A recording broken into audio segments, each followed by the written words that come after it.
بسم اللہ الرحمن الرحیم۔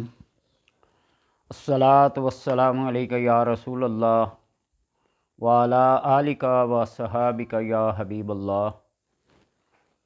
اللہم صلی علی محمد وعلی آل محمد صلی اللہ علیہ یا محمد نور من نور اللہ۔ بعض اذکار، وظائف، اوراد جو کتاب و سنت میں ذکر کیے گئے ہیں، احادیث مبارکہ میں ان کا ذکر بڑی تفصیل کے ساتھ موجود ہوتا ہے۔ ان کلمات کو اگر پڑھا جائے تو اللہ تبارک و تعالیٰ اپنی رحمتوں اور برکتوں کے دروازے کھول دیتا ہے اور فرشتوں کی ڈیوٹی لگا لیتا ہے اس کلمات کے پڑھنے کا ثواب لکھنے میں۔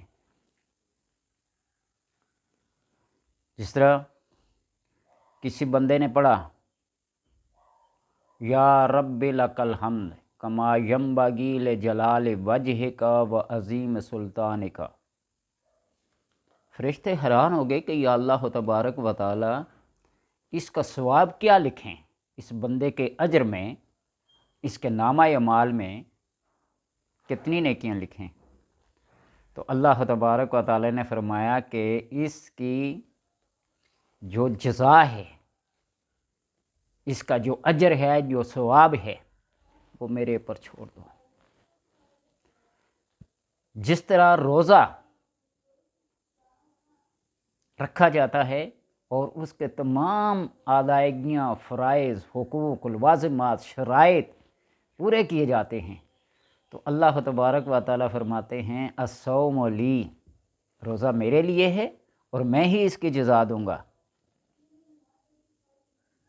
بعض کلمات کا جو ثواب ہوتا ہے، جو اجر ہوتا ہے، وہ محدود لمیٹڈ ہوتا ہے، اتنا اتنا اتنا، اور بعض ایسے ہوتے ہیں کہ جو اللہ تبارک و تعالیٰ کی مشیت پہ منحصر ہوتا ہے، وہ عمل کرنے والا جانے، اور اللہ تبارک و تعالیٰ کی ذات۔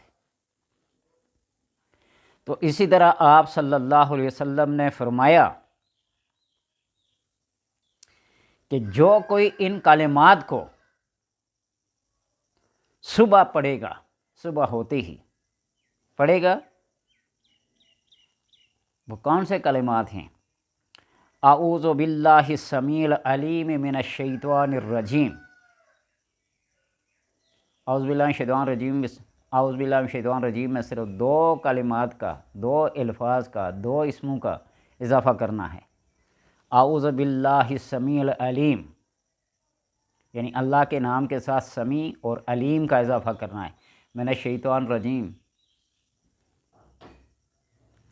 معذرت کے ساتھ کہوں گا، اب یہ نہ کہنا کہ اس کو اسکرین پہ لکھ کے دکھا دو، تفصیل کے ساتھ بتا رہا ہوں کہ اعوذ باللہ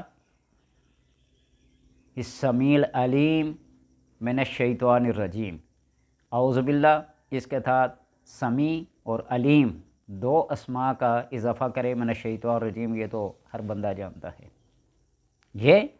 اور پھر سورہ حشر کی، سورہ حشر کی آخری آیات جو پڑھے گا، اللہ تبارک و تعالیٰ 70,000 فرشتوں کی ڈیوٹی لگا دیتا ہے، اس کی نگہبانی کرو، اس کی نگرانی کرو، اس کی حفاظت کرو، اس کو تمام آفات اور بلیات سے محفوظ رکھو۔ اور اس روز اگر وہ مرے گا تو وہ شہید ہوگا۔ اگر اس روز اس کی موت آگے، جس دن یہ کلمات پڑھے، اگر مر گیا تو اس کو درجہ شہادت پہ رکھا جائے گا، اور شہید کا جو اجر و ثواب ہے وہ پھر آپ کو پتہ ہے۔ یہ کسی بھی دن جب پڑھے گا، اور اگر اس کو باقاعدگی سے پڑھے، ہر روز پڑھے، اپنا زندگی کا معمول بنا لے، یہ تو فرمایا نا جو کوئی صبح ہوتے ہی ان کلمات کو پڑھے گا اس دن مرے گا تو وہ شہید ہوگا، 70,000 فرشتے اس کی نگہبانی کے لیے، اس کی نگرانی کے لیے، اس کے اجر و ثواب کو لکھنے کے لیے مامور کیے جاتے ہیں۔ تو اگر وہ ہر روز پڑھے، آپ دیکھ لیں سال کے 365 دن یہ پڑھتا ہے، اس نے مرنا تو ہے ہی ہے نا، دن کو مرے، شام کو مرے، صبح مرے، دوپہر مرے، مرنا تو ہے نا ہر انسان کو۔ تو اگر یہ کلمات پڑھ کر وہ ایک دفعہ پڑھ لے اور شہادت کی موت پا لے، یہ کمال کی بات نہیں ہے؟ هو اللہ الذی لا الہ الا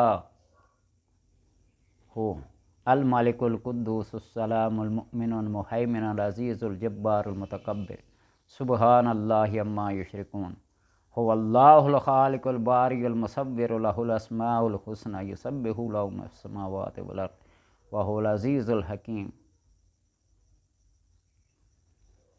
کون سا مشکل کام ہے یہ اللہ تبارک و تعالی بندے کی بخشش کے لیے ایک بہانہ تلاش کرتے ہیں۔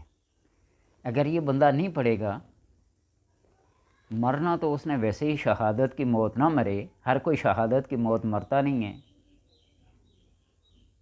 جو رب نے اس کے مقدر میں لکھی ہوگی، جو اس کی تقدیر میں لکھی ہوگی، مرے گا تو اسی طرح۔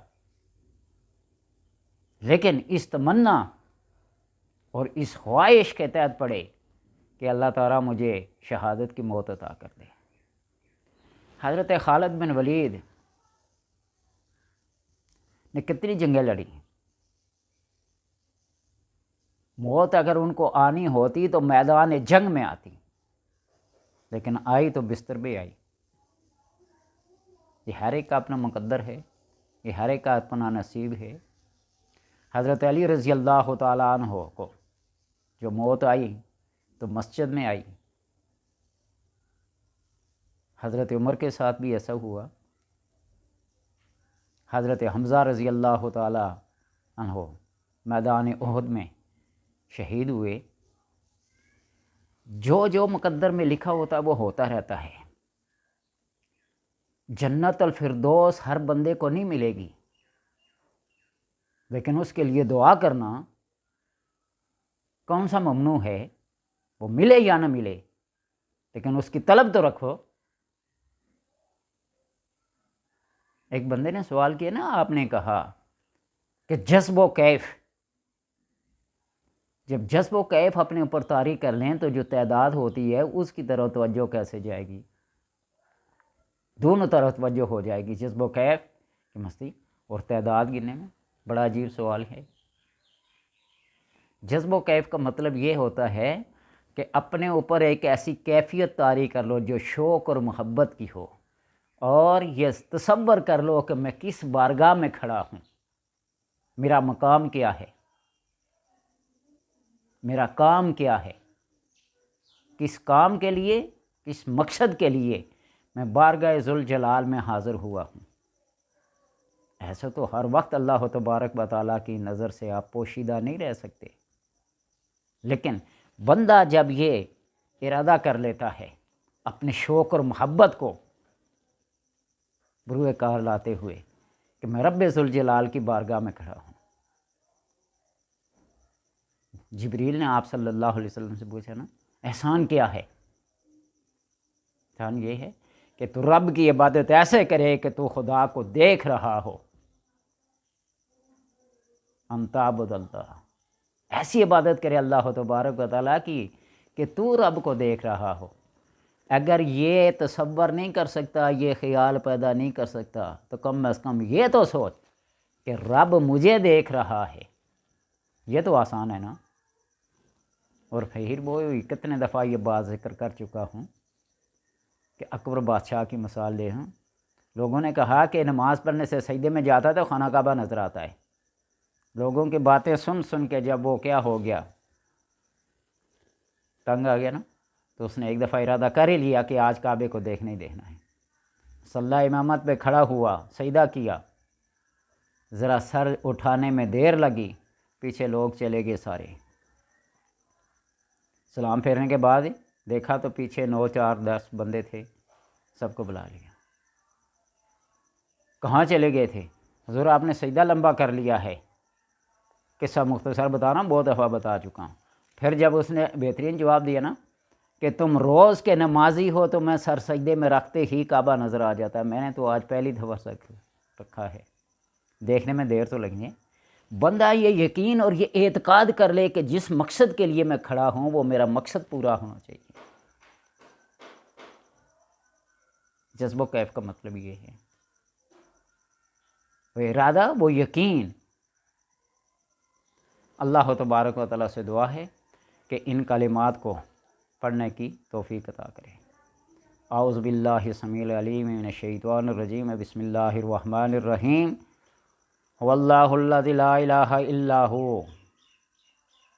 عالم الغیب والشہادۃ هو الرحمن الرحیم، واللہ الذی لا الہ الا ہو الملک القدوس السلام المؤمن المہیمن العزیز الجبار المتکبر، سبحان اللہ عما یشرکون، هو اللہ الخالق البارئ المصور، لہ الاسماء الحسنی، یسبح لہ ما فی السماوات والارض وہو العزیز الحکیم۔